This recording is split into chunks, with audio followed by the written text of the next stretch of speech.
Mi nombre es Óscar López Pulecio y dado el debate que ha suscitado el proyecto de ley de financiamiento que ha presentado el gobierno al Congreso de la República, he escrito la siguiente nota sobre uno de los temas más controvertidos de ese proyecto, que es el eventual impuesto a los pensionados. Los ancianos de la tribu.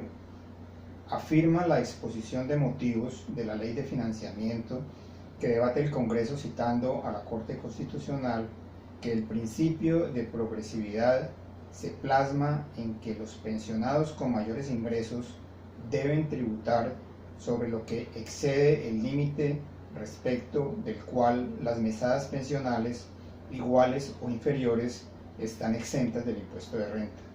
Y añade, pues bien, actualmente el límite es de 1000 VT mensuales, que es difícilmente alcanzado por la mayoría de las pensiones en Colombia, si no todas, por lo que resulta virtualmente inoperante.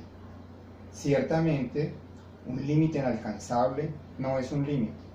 Por ende, sin desconocer que la población pensionada merece una especial protección por parte del Estado, como tantas veces lo ha dispuesto la jurisprudencia, y manteniendo los demás beneficios tributarios de los cuales goza esta población, es importante corregir esta falta de razonabilidad y de progresividad del límite impuesto, más no de la medida en sí misma.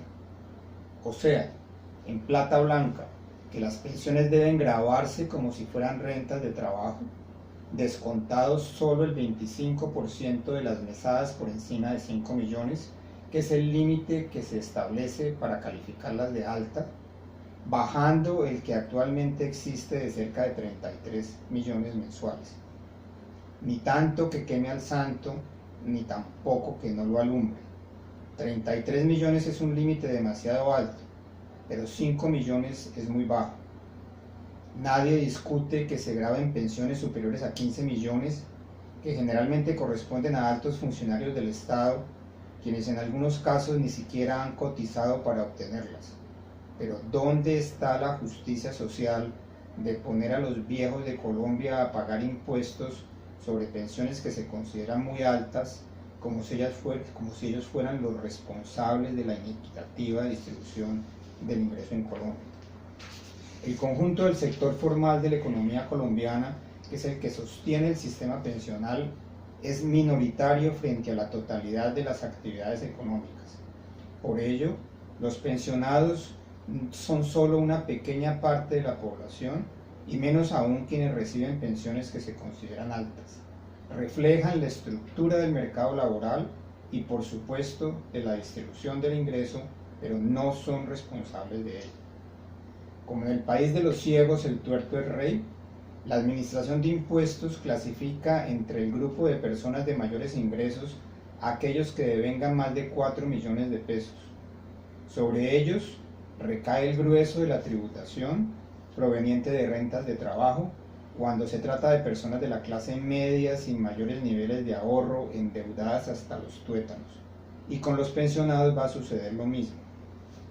Hay cierta perversidad al decir que si se graban las pensiones de más de 5 millones, solo se estaría afectando a un grupo muy reducido de pensionados, porque el grueso de las pensiones no supera un salario mínimo. Lo mismo podría decirse de las personas que trabajan, de las cuales solo pagan impuestos una minoría que gana salarios más altos, y por lo tanto no hay razón para quejarse. La diferencia es conceptual e importante. El sistema pensional es el gran logro del estado de bienestar. Lograr que personas que han trabajado y pagado impuestos durante su vida laboral no queden desamparadas en su vejez, recibiendo una mesada proveniente de la rentabilidad de sus propios ahorros y aportes personales.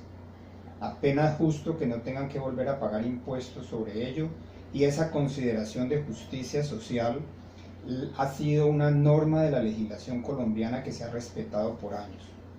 Con más veras, porque las mesadas pensionales son un porcentaje entre 50 y 80% del salario, y se les descuenta el 12% de los servicios de salud, mientras los gastos siguen siendo los mismos o mayores.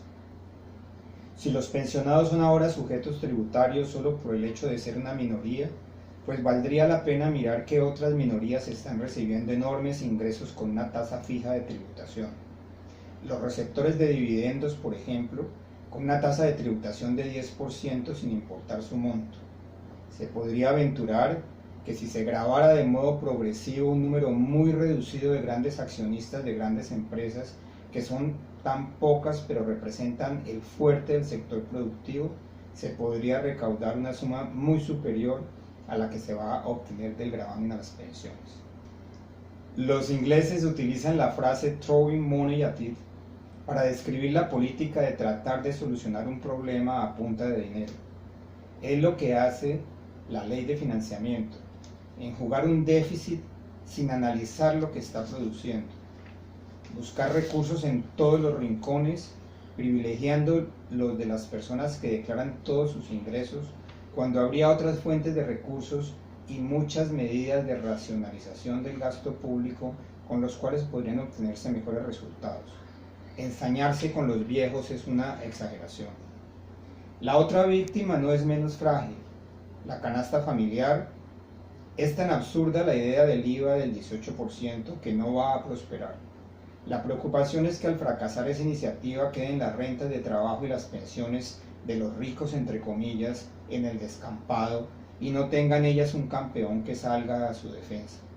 Por eso es sano dejar la constancia de que el estado de bienestar que tanto ha costado construir en Colombia es lo que está en riesgo, atacado por un pragmatismo sin consideración ni respeto por los ancianos de la tribu.